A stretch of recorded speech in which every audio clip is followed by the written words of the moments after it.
सखी फरकता है, धक धक दिल मोर धड़कता। अरे सखी सुनो आए हाय, काहे से आँख सखी फरकता है, धक धक दिल मोर धड़कता। लागता घटी कोनो घटना दे, हाँ घटना दे सखी घटना दे। अरे सखी घर में बाट देवरा चटना रे, लागता घटी कोनो घटना रे। घर में बाट देवरा चटना रे, लागता घटी कोनो घटना रे। लागता घटी कोनो घटना रे, लागता घटी कोनो घटना रे, लागता घटी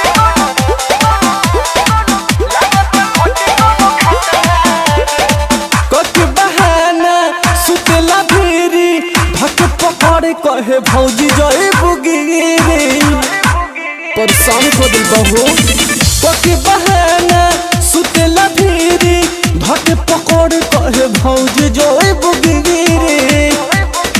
छोड़े न करे जीवन कटना दे, जून कटना दे, जून कटना दे। घर में बट देवरा चटना रे, लागता घटी कोनो घटना रे। घर में बाट देवरा चटना रे, लागता घटी कोनो घटना रे। लागता घटी कोनो घटना रे, लागता घटी कोनो घटना रे, लागता घटी कोनो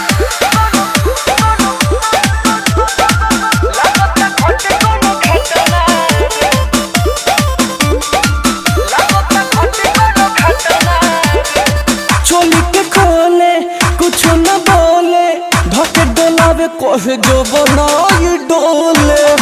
अरे सखी का कहूँ चोली के खोले, कुछ न बोले, धके डोलावे कहे जो बनाई डोले।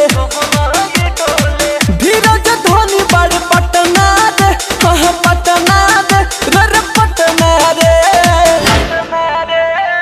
घर में बट देवरा चटना रे, लागता घटी कोनो घटना रे।